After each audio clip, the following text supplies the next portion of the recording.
Are you going to kill me? I would certainly like to. I know you would. I can feel your anger. It gives you focus, makes you stronger. Trent. Parth Marathe, call me crazy. Merry Christmas. Merry Christmas. Yes, as of when this comes out, it'll be the day after, but... Also known as Boxing Day. True. Yeah, no, it's Christmas, guys. Santa Claus came. Yeah, he came this morning. He left me and my loved ones gifts. Trent, what'd you get?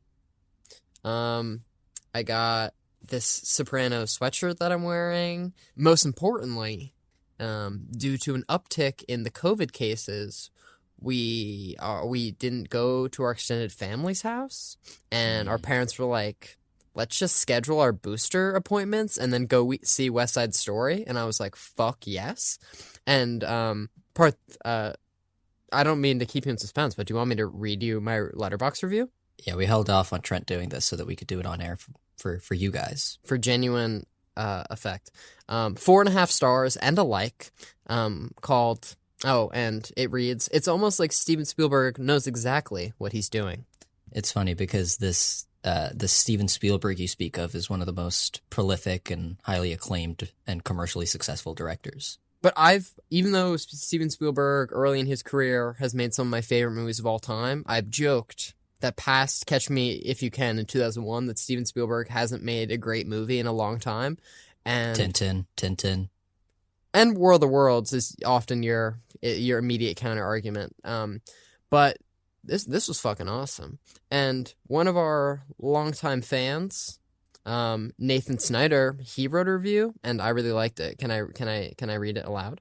Yes, please. On the air. Nathan, if you're listening to this, we like your Letterboxd reviews. Thanks for listening. We also like you and think you're awesome, and thank you for supporting the show. Thanks for listening to the show. Long time fan. He wrote, it's been a long time since I'd seen something from Spielberg to remind me why he is indeed the king.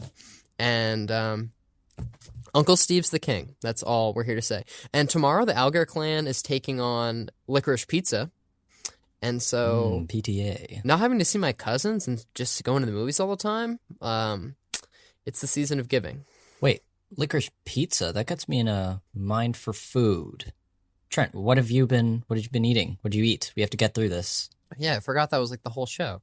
We are a food show. After we got back from La Cinema, I was hungry, so I made myself a smoothie, and I whipped up a little egg breakfast sandwich sort of situation. What about you? Well, as you saw, minutes before we got on call, I was eating a cinnamon bun that my brother had prepared. Mm-hmm.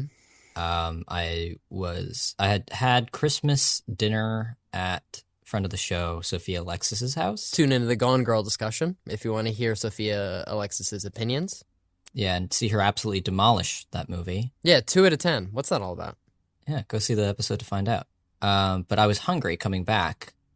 Trent, you want to know what movie we saw? What holiday classic we watched? Oh, my gosh. No, I don't know. But do you want to guess? You should. I'm not going to guess because they're... Guess, wait, is it one of the Cornerstone Christmas movies? Sure, yeah, guess. Like, I don't know, Jim Carrey's The Grinch. It was Spider-Man 3, Trent. Oh, on Christmas Day. How timely. I know. Wait, so did you sit down and watch it, like, end to end? Yes. Like, why? Like, I mean, like, you're not wrong, but why? Like, on a day like this? Every now and then, Sophia and I will scroll on TikTok, and there's been a uptick in Bully Maguire memes that have been going around with the release of the new Spider-Man movie. Bully Maguire being emo Peter Parker from Spider-Man 3. Yeah. So this is sort of a renaissance for the finger gun Tobey Maguire. Exactly. Mm-hmm. And I was like, Sophia, have you ever actually seen Spider-Man 3? Mm-hmm. Like, from beginning to end? And she was like, no. Like, I know all the memes and everything, but, like, she'd never seen it fully. And so we watched it. Well, let's circle back to this, but I believe I was physically present when Sophia Alexis, friend of the show, admitted that she casually just rang off the fact that she'd never seen The Dark Knight, and we were like, Sophia, like, oh my gosh, like, you have to watch it, and she was like, yeah, like, maybe we'll get to it, and I was like, Sophia, like, you don't know, like, how much this means to Parth, and then you played it off all cool, and you're like, yeah, no, like, it's a pretty good movie, like, you should watch it, like, if you have the time. But what'd you think of Spider-Man 3?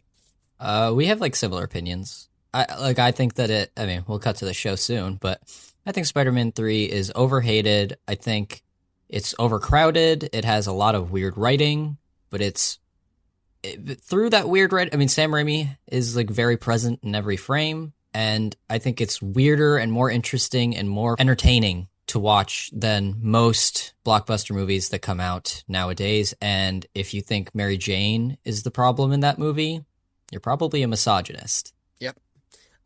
I feel like people have come full circle on Spider-Man 3, not to do a segue here, but in the same way that they've come full circle on the Star Wars prequels. That brings us in. Like, they're not good in the traditional fashion, but 20 years later, you can really enjoy them in a slightly ironic way. Yeah, so maybe that's how we cue in to our intro, or cue out of our intro. What? The grand finale of Prequel Winter? Yeah, it's our last interview, isn't it? Star Wars Episode 3, Revenge of the Sith? All right, cue the intro.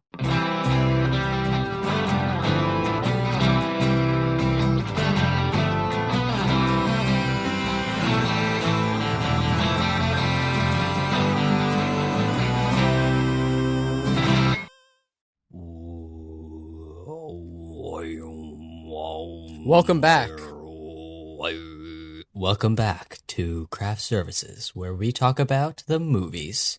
Each week we talk about a film and hopefully have a crew member of that film to talk with us about their experience working on the picture. It's funny that we still say hopefully have a crew member of that film when it's like every week we like absolutely do. Every other week, but also maybe it's just our way of like not jinxing this, or maybe it's like funny. I don't know. No, you're right. I guess there in our prehistoric days it wasn't a guarantee, but now we have sort of like industry cred. Yeah, we're kind of indestructible. You know what I mean? Yeah, no. And speaking of the fact that Parth and I are never gonna die, neither will friend of the show Matt Toll, who is the assistant camera man on Star Wars: Revenge of the Sith, this week's film, and we did a delightful little interview.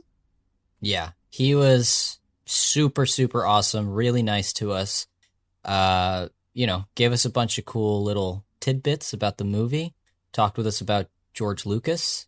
It was a fun time. Trent. He also talked with us about Mission Impossible 2. That's true. He worked on The Matrix, The Matrix Reloaded, The Thin Red Line, Alien Covenant, and I believe off the air he told us about Deep Blue Sea. I think there was a fun anecdote. Yeah, there was. That you mere mortals at home will never be privy to. Probably had something to do with sharks. Probably something to do with Samuel L. Jackson. But you guys just get all the what you can handle. Yeah, you can only get what we can keep on air. You know what I mean? We can't reveal all the secrets. After the interviews stop, like the minute we stop recording, the guests... People are comfortable, and they'll tell us anything, some juicy stuff. They're like, do you know Leonardo DiCaprio? I dated him. Yeah, it's pretty insane. I went on a date with Brad Pitt yesterday. And you know what? That actually has happened, and we won't tell you which guest it was. Yeah. Well, we don't want to take up too much of your time since we're going to ask you to be present for the next 40 to 50 minutes for the entirety of the interview. So we'll stop running our mouths and we can get into the thick of things. No? Yeah, I think it's time. Cue the interview? Yeah, the little sound effect.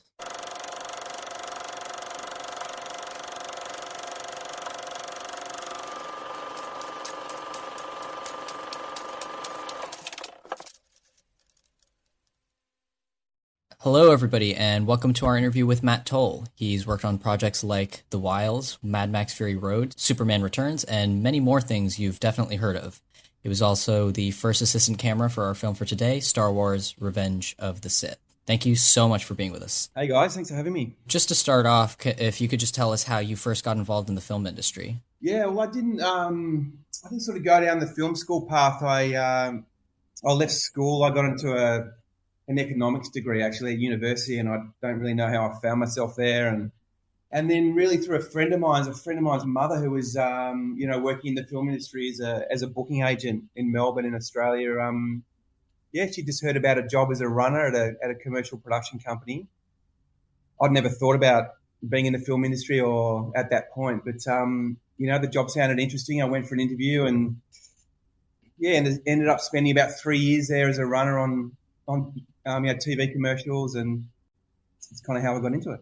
And how did you gravitate or find yourself in the camera department? While I was there, I sort of worked with I worked a lot with some camera assistants and DPs there that worked on feature films, worked on American feature films, and that sounded super exciting to me. I was had naturally gravitated towards the camera department in my time there. I really liked it. I found it interesting, and fortunately, started working with these guys that I spoke to and told them I was interested in camera, and they kind of took me under their wing and started training me up. Back in the days of loading film, and worked on bigger and bigger commercials with them, and then ended up leaving that company and then working freelance with one of the guys in particular on American feature films. I started on a Mighty Morphin Power Rangers movie actually that came to Sydney back in the early 90s, and then films like Thin Red Line and Mission Impossible and those films as a second AC, so kind of got on a roll then when those films were coming to Australia. Can you quickly explain what a first assistant camera person does? Yeah, totally. Well, an A-camera first assistant basically, runs the day-to-day running of the camera department. There's the camera operators above them and obviously the DP, but, the first AC is responsible for, the organisation of the equipment, the day-to-day running of the equipment, the running of the department, communication on set around all of that, and also obviously the fundamentals of, the focus of the camera and the changing of lenses and organising equipment and all that. You were a first assistant camera on Star Wars Episode 3, Revenge of the Sith. How did you get involved with that one? Because that seems like a pretty awesome job. Yeah, well, everyone wants to be involved in a Star Wars film at some point, don't they? It's pretty cool. And, we were lucky in that time, Attack of the Clones had been shot in Australia before that, a few years before that, and I wasn't involved in that, but I was working with a producer at the time, Stephen Jones, who on a film Peter Pan that was being shot in Australia at the time, and I was A-camera first on that film, and his next project was Revenge of the Sith, so he spoke to me about that and told me that David Tattersall was coming out from the UK to shoot it, and put me in touch with him, and we started talking, and we got on well, and I was offered the job and went on from there. So I was just wondering, what scenes, if any, you remember particularly working on, and also I was curious of which of the scenes were filmed in Australia. Yeah, it's funny, I actually watched the film yesterday because of this, our talk today, and it had been so long since I'd seen it. I mean, the film went into production sort of late 2003, which I guess is 18 years ago or something. So I hadn't seen it for so long. It's nice to actually watch films when you've been removed for that long from them. But, for me at the time, it was pretty technical, really. I mean, it was the first digital film that I'd ever worked on. The digital technology was really coming through at that point, and had been embraced by that Star Wars franchise. So my head a lot of the time was in that world, and I was looking at the film and I was thinking, wow, probably 75% of that movie is created in post production. Mm-hmm. It's not like a normal film, like a film back in those days where you'd go on location, you'd be there and you'd watch the film and you'd remember the locations. Like I look at that movie now and I'm like, I don't remember really being in any of those locations or those rooms, or, 80-90% of that room was blue or green screen when we were shooting it.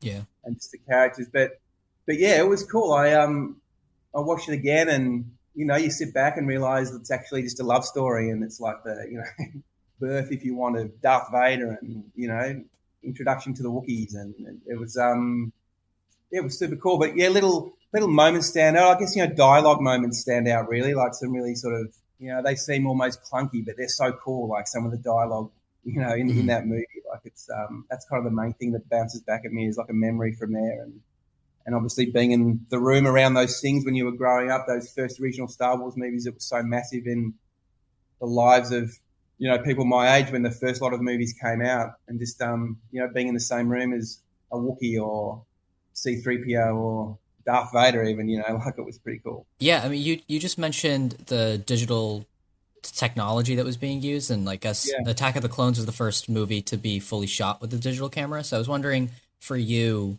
what specifically about the shift from film to digital, how did that affect your job specifically?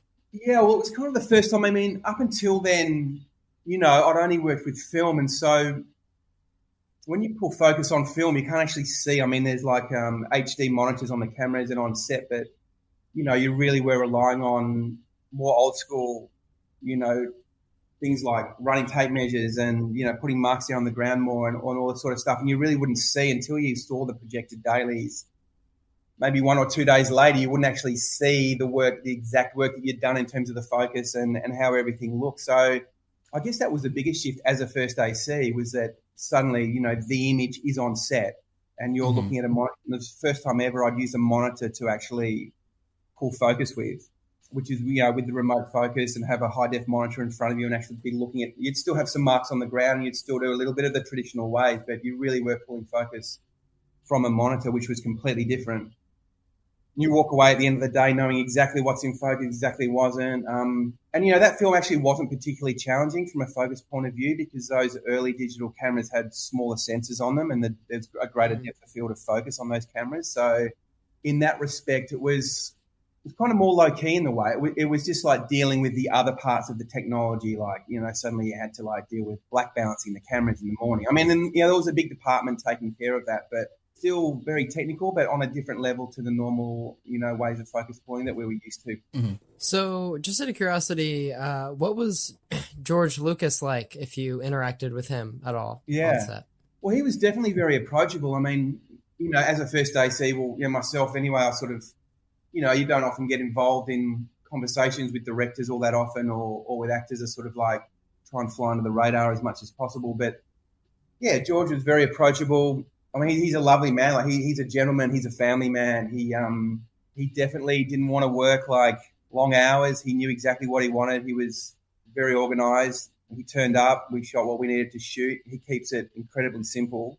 And faster and more intense is his famous phrase. Yeah, well, he knew what he wanted. I mean, this film was in production for probably 9 weeks in terms of filming, and then it was probably another 18 months of post-production after that. So always felt like, well, you know, it was basically, the shoot was basically to shoot the characters that weren't CG and get the dialogue, and then it's almost like his work began then in terms of creating the world and after that. But no, great experience. And I do remember, like, you know, particularly with a lot of the union stuff that's going on at the moment with workplace conditions, like we would never work past 5 o'clock on a Friday, no matter what time we started on a Friday, because George was very big on everyone going home and seeing their families and getting some rest over the weekend and then coming back on Monday. So no, it was a very enjoyable experience. Speaking of like the crew, what was it like working with David Tattersall, like the DP? And I guess like a follow-up question, when you're working with such CG heavy, like blue screen heavy, does that make it more difficult for you, or is it just about keeping the actors, you know, in focus, I guess? David Tattersall, first, he's a lovely man. I actually haven't had the opportunity to cross paths with him since, but I just remember him being a very quiet, professional cinematographer who, you know, was very open to appeasing George in terms of shooting multi-camera, and you know, he just got it done. He brought his gaffer out from the UK, Eddie. It was amazing, and just very calm, professional. And I actually was looking yesterday when I watched the film again and was thinking, like, you know, without early technology and those, I guess that'd be considered lower end video cameras now, like that we shot on. I think it was the Sony 900s, I think they were called. But you know, he made the film look great, I thought, with that technology. And yeah, in terms of the CG, I mean, again, for me, like as the first AC, like at least you know the characters that aren't there at the time, they're going to be in focus. Like all of that's going to look great. Like they create all that later, and it's just really about the eye lines. You're constantly creating eye lines for the actors to be able to deal with these other characters, and there's all sorts of tricks that you do to make that happen. But yeah, so probably in terms of that world and having that amount of CG, probably the trickiest for the actors, I'd say more so than us. Were the majority of the scenes multicam setups? Yeah, pretty much shot 2 cameras on everything. Interesting. Yeah. And I remember, George, as well, we'd often we'd be on Zooms. We're on Zooms for everything, and we'd often just position the camera and even not a lot of camera moves into the closer setups. We'd often just do the wide and then just zoom in a little for the mids and then zoom in for the close-ups. Isn't multicam pretty rare for a movie set compared to a TV set where it's pretty common? Well, that often depends on the filmmakers. Some directors and DPs are right into it. Some DPs I work with as a first AC would love shooting 2, 3, 4 cameras if they could. Some of them really enjoy the fact that the actors don't have to do it as often. You're capturing those moments maybe better than if an actor had to do it over and over again, or an actor's dealing with another actor reading their dialogue off screen. If everyone's got a camera on them, then they have to be on and the performance is happening.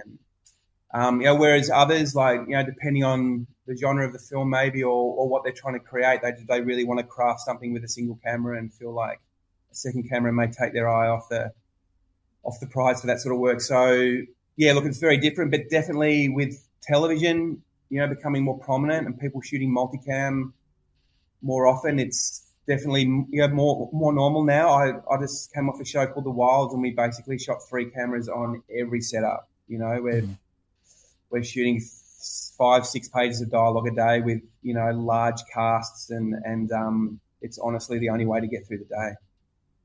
That's insane.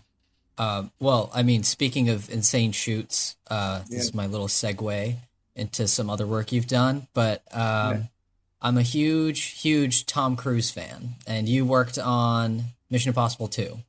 And I was just wondering if you have anything about that movie, and if you have anything about Tom Cruise, that'd be craft services gold for us. Yeah, well, that was fun. I mean, that was, Australia back particularly then, it's a little bit different now, but Australia was really, luring in large action movies because I think at that time the dollar was down, it was good value for money for the Americans to come here. And if you're spending $100 million already, then it turned into $150 million here or something like that. So it was fun. We went through a run of the Matrix movies and Mission Impossible and these other films that were, large action movies. And I guess, Tom Cruise, particularly at that time, was the king of those movies, And, he definitely brought a lot of energy to set.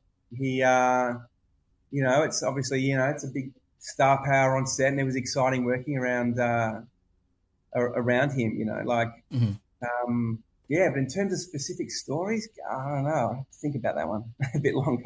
Did you have any interaction with John Woo at all on that one? Yeah, John's an interesting guy. He obviously, Face Off and these other movies, huge action films he did, and coming from his background in Hong Kong, but just a very quiet, gentle man that loved to use huge explosions and the largest, noisiest blank rounds you possibly could on set. Mm-hmm.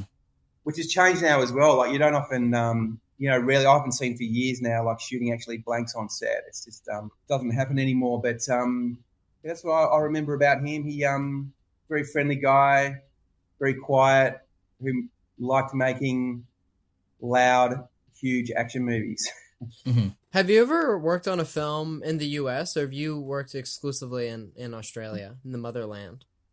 So far, well, I've worked all over the world, but not so much in the US because, potentially now that I'm shooting, I'm hoping to get some more work, over in the US at some point. But just with the unions as a technician, as a first AC, and the way the unions exist, it's you can't actually get into the States to work on union films. So, but I've worked across through New Zealand and obviously across Australia and Europe and Asia and other parts of the world, but not so much in the US. No.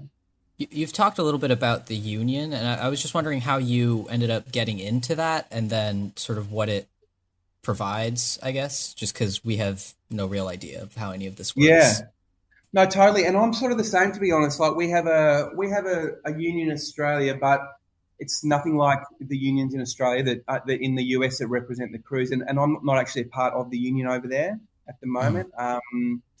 Maybe in the future that'll come about, but more so on social media lately, I've been seeing, with union members over there. That was sort of from my comment before about that. But so in terms of, getting your hours up and working in the union and the difference between union and non-union members in the US, I'm not really across that either.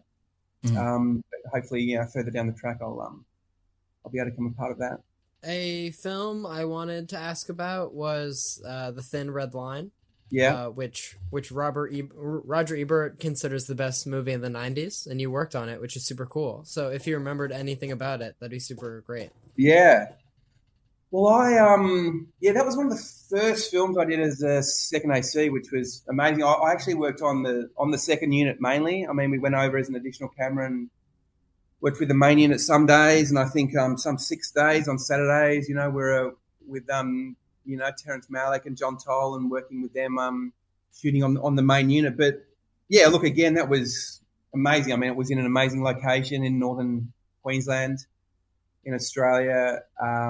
It had a huge list of massive actors that came out from the US to work on it. And, it was amazing. Like, Terrence Malick has his own process, which was interesting. Yeah, and we just blew stuff up and ran around and made a war movie. It was exciting. Yeah, one of the main things I remember from that film is that Terrence never watched rushes during the whole film. I mean, we probably shot millions of feet of film.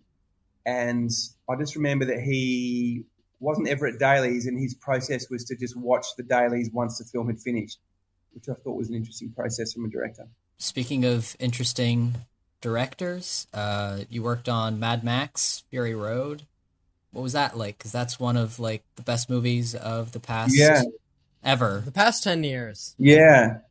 Again, my IMDb may be a little misleading there because I did work on the film for 6 weeks, but just on the pickups that they did back in Australia when they came back to here. I was originally in the mix to go over to Africa to do that film, but a few things kind of changed around, and I ended up staying in Australia and working on the Wolverine film that was shot in Australia at the same time. But what was that like? I love that movie. Yeah, that was great. I loved it. I mean, Hugh Jackman is one of the nicest human beings on the planet. Oh, cool. Taking into account all human beings, not just actors, but it was great. I mean, it's his character in Wolverine is great, and we shot in we got to go to Tokyo. We shot in Tokyo for about 5 weeks and established all the location scenes there and some other work there, and then came back to Sydney for studio work and a small amount of location work in Sydney after that. But that was a super enjoyable shoot. So the Matrix, and you were credited on, and then you were, quote, additional crew on The Matrix Reloaded, and we were wondering about your involvement in both and that distinction. Yeah, again, the first Matrix film, I was second AC on the second unit on that film. Got to do a whole bunch of cool stuff, and I was just thinking about that the other day, actually, in the first Matrix when the helicopter flies into the building, that, these days that would just be computer generated, but back then we shot that on a quarter scale on a property sort of a couple of hours out of Sydney, and had a quarter scale building and a quarter scale helicopter full of explosives, and shot that. I mean, I forget how many cameras were on that. Must have been close to 10 cameras shooting that, and whoa, it was cool. It definitely felt like at the time that you were working on a special film that was ahead of its time in terms of visual effects. And even today, I don't know what you guys think, but I feel like that film just really hasn't dated that much. Like, it still stands up. I mean, certain elements to it that feel a bit dated, but yeah, an amazing film. And then, on the other films, I was, that credit's just basically, related to doing day playing on that movie. I think there was some other work around at the time, and I sort of came in and out, but I didn't have a full-time position on the sequels. Well, we've talked a lot about a lot of your first AC work, sometimes second AC work, but you've also transitioned into being a cinematographer in your own right. And I was wondering if you could talk about how that process has been for you and what it's like being the head honcho on set for the camera.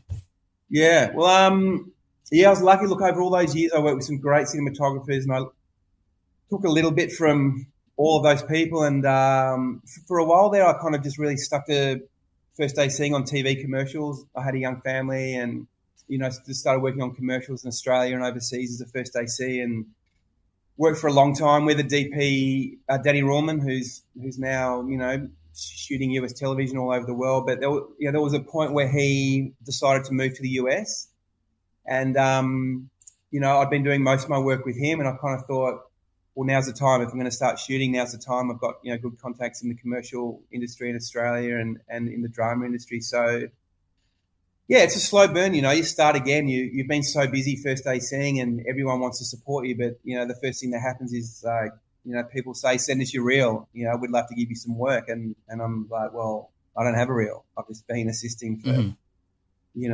15, 20 years, and so you start again. You shoot charity commercials, you shoot short films, you shoot low budget commercials, music videos, and start again. But within a year or two there, you start developing relationships with directors, and slowly but surely bigger commercials start happening. And I've been fortunate enough to shoot some great short films which have helped give me a leg up into the drama world as well. And then you start reigniting those contacts from the earlier years, and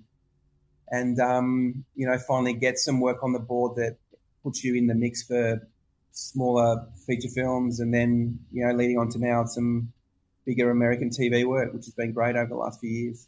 So we were wondering what the last film you worked on was, or what you have coming out next. Yeah. I went up and shot second unit, and then took over main unit for the last little block on a TV show called Nine Perfect Strangers, which has just been released on Hulu over in the US. And so that's just dropped, which was exciting. And then off the back of that, went up to Queensland, Australia, and shot 2 of the blocks on season 2 of Amazon's The Wilds, which I sort of finished production about a month ago. Yeah, I'm guessing that comes out early next year sometime.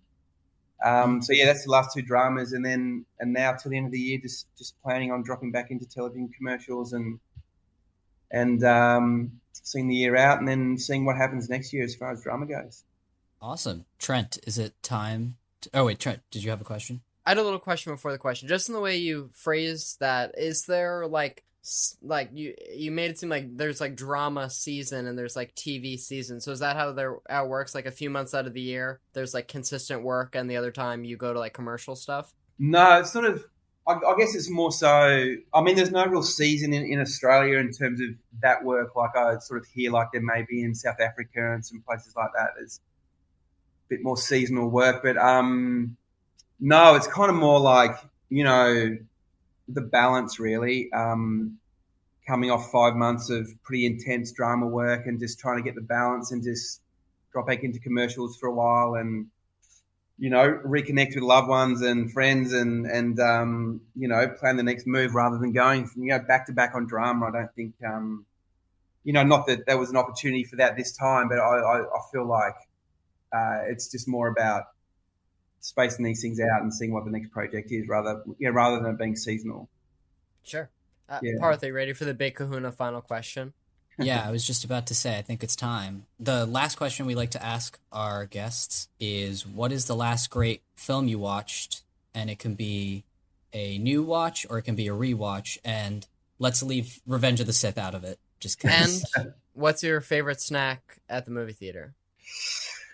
Oh, wow. I haven't been to the theater for a while. But, to the second question first, I definitely like having a choc top at the movie theater. A little noise involved. Once that plastic wrap is off, it's pretty quiet. Sure, yeah. And I actually watched a great film last night, If Beale Street Could Talk. Sure. Mm-hmm. Yeah. Which I loved.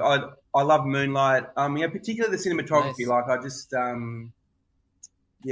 just find the cinematography in both of those movies amazing. So yeah, that's probably the last great film I watched.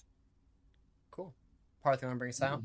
Yeah, definitely. That's a great movie. Yeah, thank you so much to Matt Toll. He's worked on such movies as Mad Max Fury Road, Revenge of the Sith that we've just talked about, MI2 for the Tom Cruise fans out there.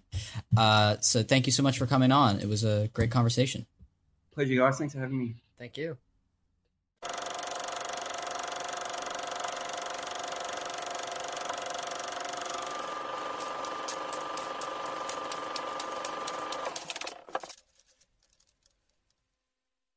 Trent. Parth. Matt Toll. We did that. We did it all right. I enjoyed it. Dude, I had a good time. What a way to end a winter about prequels. For the folks at home, was this our most difficult miniseries to schedule? Being that I would say the only other thing that you could consider a miniseries was John Wick. Well, it was John Wick, and then we also did the horror stuff, right? Mhm, Which would you say was harder to coordinate? Horror or this? Because I feel like both had their challenges. I would say horror was a much broader category. Especially since it's like 2/3 of the movies that we did for Horror Month were like debatably thrillers. But the Star Wars prequels, there are 3 of them.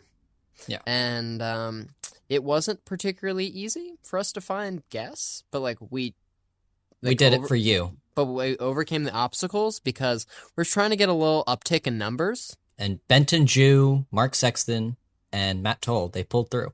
Yes, because people of the universe like to talk about Star Wars, and more importantly, to listen to other people talk about Star Wars. And we're here for the people. We're people, persons, people. The interviews for Prequel Winter are done, and the discussions for Prequel Winter have all been recorded, have they not? See, that is an interesting observation you're making. And while, in a sense, Prequel Winter is nearing its end, at the same time, it's only just beginning. Yeah. Am I wrong? No, I would say you're somewhere between 100% and 150% correct. And the funny thing is, what you guys have in store is the crossover event of the century. Can we reveal it? I feel like we should, right? It's next week's episode. Cat's out of the bag. And anyone who listens to the end of the interview deserves some fun bits. Yeah, they should get the confidential behind the scenes info. So next week we are discussing Revenge of the Sith, and we are doing a little crossover, which we have been planning, and it's actually happening. It happened. Yeah, it's done. It just needs to be edited. Trent. Hey, settle down. It just needs to be edited, but we are talking with Eye of the Duck co-hosts Adam Volerich and Dominic Nero. And the funny and like what I like about it is like our show's fine. It's pretty good. We have our moments. I think we're good. Yeah. But Eye of the Duck, that's pretty fucking beautiful. Like you know they were my second most listened to podcast of the year. And I spend a lot of time listening to dumb old movie podcasts. I'm just saying, they were my number one. Whoa. Just putting that out there. Parth likes them more than I do. My number one was The Rewatchables, a show that I also like. But Eye of the Duck, Hometown I'd like Hero... to re-listen to? Joke didn't work well. Anyways, let's move on. Oh, I see what you did there. But no, it wasn't that funny. But we can move on and continue to exercise the common ground between us. Because clearly your comedic sense is really okay. Yeah, no, no, that's great. That's great. Continue. But we happen to have a podcast together, and so we should just act excited about the big crossover event next week. Yeah, I mean that concludes Prequel Winter, and then we're gonna be going on a little bit of a hiatus. Yeah, we don't like the future of craft services while we know what is to come, in some sense. We've got some stuff lined up. We're not leaving you completely hanging. I would say we already have 2 solid interviews recorded. We have one pretty fucking solid interview we'll get into that later. But yes. But the show lives on. One of us would have to die. Wait, but we learned at the beginning of the episode that us and friend of the show Matt Toll are never going to die. Exactly. So I guess the good news for you muggles at home, is that on your deathbed even, you can listen to us talk about Indiana Jones and the Temple of Doom or whatever. Yeah, my least favorite Indiana Jones movie. Yep. Yeah, I mean, I'm getting a little sentimental, Trent. Well, it's gonna be hard to see Star Wars go. We can say our like goodbyes. Well, we also have like an end of the year special. Like, is that? That's true. Maybe something will be coming out December 30th/31st. I don't know yet. Yeah, I don't think we should get too nostalgic because we have like at least 2 more episodes coming out before the inevitable break. Since Parth and I are tired from, and also just it's like we are physically incapable due to work schedules to record and release episodes during the month of January. Yes, I think scientifically it has been concluded that this hiatus is necessary for both. I'd say earned. You know? Yeah. Have we missed a single week this year? I think we maybe missed like once we are in our groove, I think we maybe missed 1 week. Judas and the Black Messiah. That was the one time that we pushed an episode back. And I was kind of surprised, but once we had like everything in place for Prequel Winter, we couldn't be lazy because then Prequel Winter would exceed the year. I think that's one nice thing about doing like mini-series type things is it forces us to have episodes out every week. Yeah, I think everything that's been said has been, everything that's needed to been said has been said. I agree. We've spoken plenty of words for one evening. Follow our social media. Give us a good review on Apple Podcasts and follow us on Spotify. Thanks for tuning in to all of our interviews. Thanks to Matt Toll for closing us out. Thank you to the loyal fans. If you're still listening to this point in the interview, you clearly like Parth and I, and let me be the first to say we like you too. Yeah. Well, it's goodbye time. We started this and it was Christmas, and we are finishing it, and it is no longer Christmas. It's the next day now. It's actually now we're speaking in the present for you guys because this episode comes out on the 26th, and it is 12:19 a.m. And Parth has the unique challenge of editing this whole episode tomorrow. It's going to be pretty fucking awesome, guys. If you see Parth out on the street, give him a high five because he deserves it. Because, boy, was he in the fucking trenches with Adobe Premiere for like just 4.5 hours, just sinking audio files like you wouldn't believe. All right, Trent, enough of your bits. Your humor grows tiresome for me, okay? Okay, Parth. You're the kid at the sleepover saying it's tomorrow now, but... I'm Trent. I thought that was a pretty good impression of me? Bye, guys! Bye. Goodbye. Fuck Team Deacons. Like, yes, but Roger Deakins, if you're listening to this, we really care. We really care for you and your work. The helicopter shot at the beginning of Shawshank, wow. Good stuff. Okay, goodbye now. The Shanghai fight, Skyfall, bye. Roger, thanks for listening. Please come on. Please come on. Please. Okay, now, goodbye.